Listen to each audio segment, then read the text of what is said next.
KPL சென்ற நண்பர்கள் அனைவருக்கும் வணக்கம். நான் உங்க ஜிகே. இன்னைக்கு இந்த வீடியோல நம்ம என்ன தகவல் பார்க்க போறோம்னா, நம்ம எல்லாருமே இந்த வருடத்தினுடைய ஃபினான்ஷியல் இயரான இறுதிக்கு வந்துட்டோம். ஓகே. அதாவது நாளையினுடைய தேதி மார்ச் 31. ஓகே. மார்ச் 31 எல்லாரும் நினைவுக்கு வருதுன்னா டாக்ஸ் பிளானிங், அதாவது டாக்ஸ் ஃபைலிங்.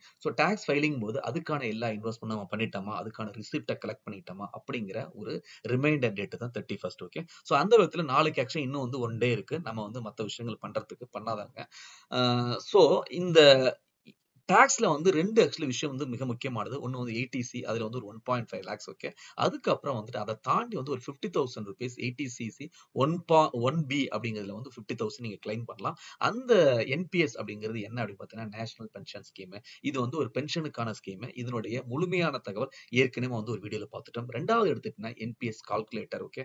இந்த என்பிஎஸ் கால்குலேட்டரை பயன்படுத்தி எப்படி நம்ம இந்த என்பிஎஸ் ரிட்டர்ன்ஸ் பார்க்கலாம் அப்படிங்கிறது ஒரு சிம்பிள் கால்குலேட்டர் பார்த்தோம். இது 2 வீடியோ பார்த்தவங்க கேட்ட ஒரு விஷயம்னா என்பிஎஸ்க்கு எதனா மொபைல் ஆப் இருக்கா கான்ட்ரிபியூட் பண்றதுக்கும் அதை ட்ராக் பண்றதுக்கும் கேட்டாங்க.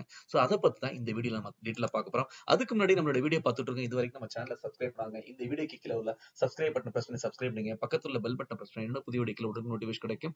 அது மட்டும் இல்லாமல் நம்மளுடைய சேனலை டெலிகிராம் மற்றும் ஃபேஸ்புக்ல நீங்க ஃபாலோ பண்ணா அதுக்கு நீங்க பண்ண வேண்டிய விஷயம் கேபிஎல் சென்டர் டைப் பண்ணி சர்ச் பண்ணி ஃபாலோ பண்ணிக்கலாம். சரி, இன்னைக்கு ஒரு விஷயத்தை நான் பரிமாறிக்கொள்ள ஆசைப்படுறேன். ஏன் அப்படின்னா இன்னைக்கு உங்களுக்கும் டைம் இருக்கு, எனக்கும் டைம் இருக்கு. ஓகே. இது என்ன அப்படின்னு பாத்தீங்கன்னா, நீங்க எப்படி நம்ம சேனலை சப்ஸ்கிரைப் பண்ணி பாக்குறீங்க, அதே மாதிரி நானும் பல சேனல்ஸ் பார்ப்பேன். ஓகே. என்னோட ஃப்ரீ டயத்துல அந்த சேனல்ஸ் மற்ற லாங்குவேஜ்ல இருக்கும். தெலுங்கு, கன்னடா அந்த மாதிரி மற்ற லாங்குவேஜஸ். இந்த லாங்குவேஜஸ் எல்லாம் எனக்கு எழுத தெரியலாம், படிக்க தெரியலாம், பேச தெரியும். அந்த விதத்துல இதை பார்ப்பேன். இது எதுக்கு சொல்ல வர அப்படின்னா எல்லா மொழிகளிலும் 90% ஆஃப் த வீடியோ கமெண்ட்ஸ் கீழே இங்கிலீஷ்ல தான் போடுவாங்க. ஓகே. இந்த கமெண்ட்ஸ் நான் பார்க்கும்போது எனக்கு என்ன தோணும் அப்படின்னு பாத்தீங்கன்னா அதை பரிமாறிக்கிறதுக்கு தான் நீங்க சொல்றேன். ஏன் நீங்க என்னோட வீடியோ பாக்குறீங்க, அதோட முடிஞ்சிச்சு. நான் உங்கள்ட்ட என்னோட வியூஸ் அப்படிங்கறது ஒரு ரிலேஷன்ஷிப் இல்ல, அதையும் தாண்டி நம்மளோட ரிலேஷன்ஷிப் அப்படின்னு நான் நினைக்கிறவன். நான் அந்த விதத்துல தான் இதை நான் பரிமாறிக்கொள்ளணும்னு ஆசைப்படுறேன். ஓகே. சரி, இந்த இந்த கமெண்ட்ஸ் எழுதுறவங்க பாத்தீங்கன்னா என்ன சொல்றது, கண்ணா அப்படின்னு ஏதோ ஒரு கமெண்ட்ஸ் எழுதுறது. ஓகே. அது அந்த ஒரு கீழே உள்ளவங்க மேல இருந்து கீழே படிச்சுட்டு வரவங்களுக்கு ஒரு என்ன சொல்றது, ஒரு ஏன்டா இதை படிச்சோம் அப்படிங்கிற மாதிரி ஒரு ஃபீல் ஆகிற கமெண்ட்ஸ். அதுக்கப்புறம் ஒரு கிரியேட்டரை ஒரு என்ன சொல்றது, ஒரு காயப்படுத்துற மாதிரி கமெண்ட்ஸ். இந்த மாதிரிலாம் நிறைய பேர் எழுதுவாங்க. ஓகே. நீங்க யூடியூப்ல பாத்தீங்கன்னா 2 கேட்டகரி ஆஃப் வீடியோஸ் இருக்கும். ஒன்னு என்டர்டைன்மெண்ட் வீடியோஸ், இன்னொன்னு பியூர்லி எஜுகேஷனல் வீடியோஸ். ஓகே. இந்த என்டர்டைன்மெண்ட் வீடியோஸ் அவங்களும் என்டர்டைன்மெண்டா போடுறாங்க, எழுதுறவங்களும் என்டர்டைன்மெண்ட் எழுதுறாங்க. அது எந்த அது என்ன சொல்றது, அது அவ்வளவுதான் நம்ம யாரும் அதை பாதர் பண்ண போறது இல்ல. இன்னொன்னு educational videos. when it comes to educational videos வரும்போது அந்த எஜுகேஷன் வீடியோஸ் கொடுக்குறவங்க எல்லாமே தன்கிட்ட ஒரு ஸ்கில் இருக்கு, அந்த ஸ்கில் தன்னோட போகாம மத்தவங்களுக்கு போய் சேரணும் அப்படின்னு சொல்லிட்டு அந்த ஆர்வத்துல பண்றாங்க. ஓகே. அப்படி ஆர்வத்துல பண்ணும்போது அதை பாக்குறவங்களும் இன்னைக்கு நமக்கு என்ன சொல்றது, ஒரு நல்ல ஒரு டீச்சர் கிடைச்சிட்டாரு, நல்ல ஒரு சேனல் கிடைச்சிட்டு சொல்லிட்டு என்ன சொல்றது, நிறைய பரிமாறி இருக்காங்க. அதாவது கருத்துக்களை அந்த யூடியூப் கிரியேட்டரோட பரிமாறி இருக்காங்க. அது ஒரு நல்ல ஒரு ஸ்கூல் மாரி அமைஞ்சிட்டு இருக்கு. யூடியூப் எடுத்துக்கிட்டா அந்த இது ஒரு கிரேட் பிளாட்ஃபார்ம்னு சொல்லலாம். இன்னைக்கு லேர்னிங் எந்த ஒரு விஷயத்தையும் நீங்க யூடியூப் பிளாட்ஃபார்ம்லயே கண்டுபிடிக்கலாம். இப்படி இருக்கும்போது இந்த மாதிரி கமெண்ட்ஸ் நீங்க எழுதுனீங்கன்னா அது என்ன ஆகும்னா அந்த யூடியூப் கிரியேட்டரை பாதிக்கும். அப்ப என்ன பண்ணுவாருன்னா நிறைய தகவல் கொடுக்கறத குறைச்சிடுவாரு.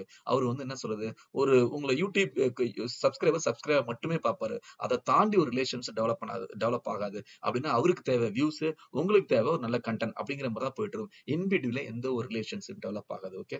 அந்த மாதிரி நான் என்னைக்குமே பர்சனல் லைஃப்லயும் பாத்துக்கிட்டா அது ஃப்ரெண்ட்ஸ் சர்க்கிளா இருக்கட்டும், இல்ல நான் ஒர்க் பண்ற கம்பெனியா இருக்கட்டும், இல்ல நான் பழகுறவங்க யாரா இருந்தாலும் அந்த மாதிரி இருந்ததுல எனக்கு பட்டதை நான் மனசுல உள்ளதை சொல்லிடுவேன். எப்பொழுதுமே சோசியல் காஸ், சோசியல் சேஞ்ச் அப்படிங்கிறது அது எங்க இருந்து ஆரம்பிக்கும், நம்மள்ட்ட இருந்து ஆரம்பிக்கும் அப்படின்னு நான் நினைக்கிறேன். நான் அந்த விதத்துல இந்த கருத்தை நான் பரிமாற நினைச்சேன். கண்டிப்பா அந்த மாதிரிலாம் அநாகரிகமா அது எழுதாதீங்க. என்னைக்குமே நீங்க எது எழுதும்போது அந்த கமெண்ட்டை உங்களுக்கு நீங்களே எழுதிட்டீங்கன்னா அது உங்களுக்கு என்ன சொல்றது, எப்படி ஃபீல் ஆகும் அப்படிங்கறத நினைச்சு பார்த்த பிறகு எழுதுங்க. அதுக்கப்புறம் டூ நாட், இங்கிலீஷ்ல ஒரு ப்ரோவர்ப் சொல்லுவாங்க, do not bite the hand that feeds you. உங்களுக்கு ஒரு சோறு போற கையை வெட்டிடாதீங்க அப்படிம்பாங்க. அதே மாதிரி அவங்க மூலமா நீங்க நிறைய கத்துக்கிறீங்க. அவங்கள இது பண்ணாதீங்க. உங்களுக்கு எதனா ஒண்ணு அவங்களுக்கு சொல்லணும்னு நினைச்சீங்கன்னா, ஒரு கருத்தை சொல்லணும்னு நினைச்சீங்கன்னா நல்ல ஒரு பாசிட்டிவ் ஃபீட்பேக் கொடுங்க. அதை நாசுக்கா சொல்லுங்க. அதுக்கும் மேல நீங்க டீட்டெயிலா அவருக்கு சொல்லணும்னு ஆசைப்பட்டா ஒவ்வொரு சேனல் போனா அபவுட் செக்ஷன் இருக்கும்.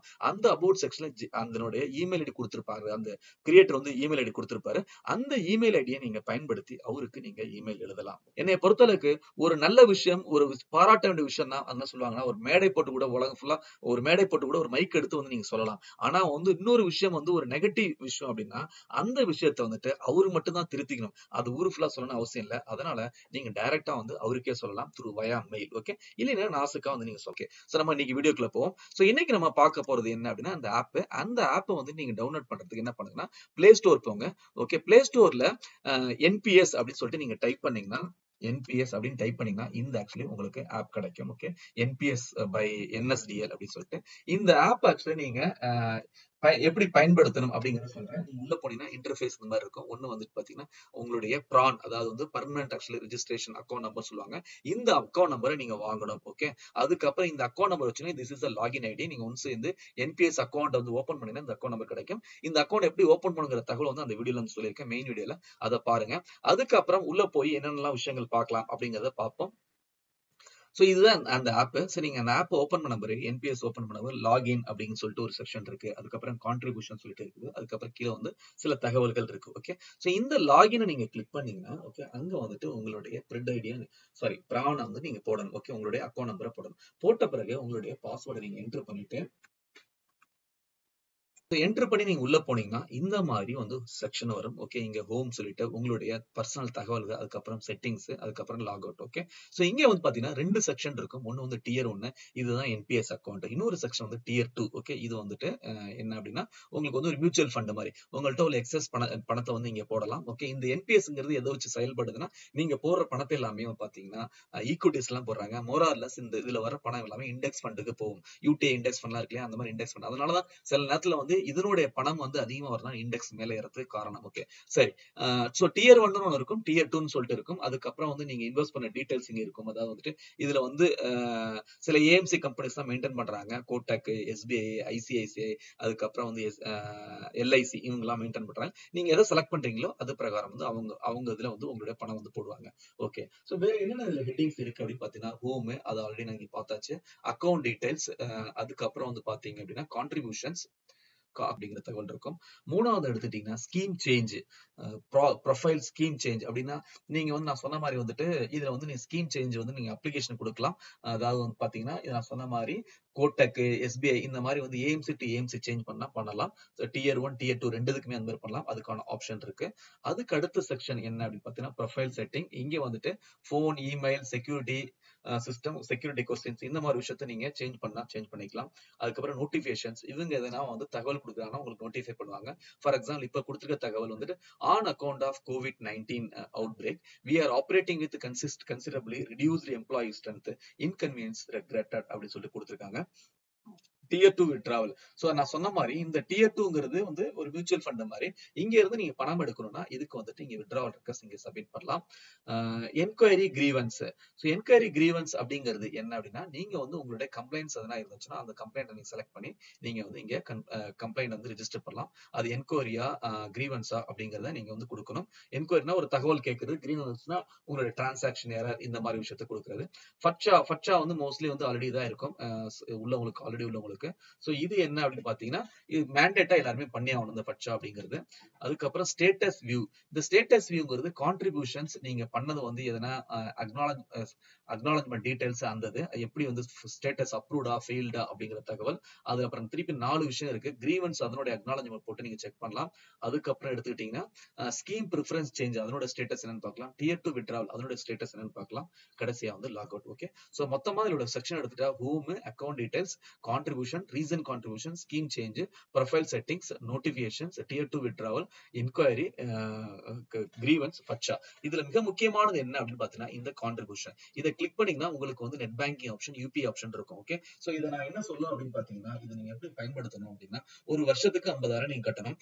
இதை வந்து ஒரு மாசத்துலயே வந்து நீங்க எப்படி வச்சுக்கணும்னா ஒரு வீட்டுக்கு சில பேர் காசு எடுத்து வச்சிருப்பீங்க.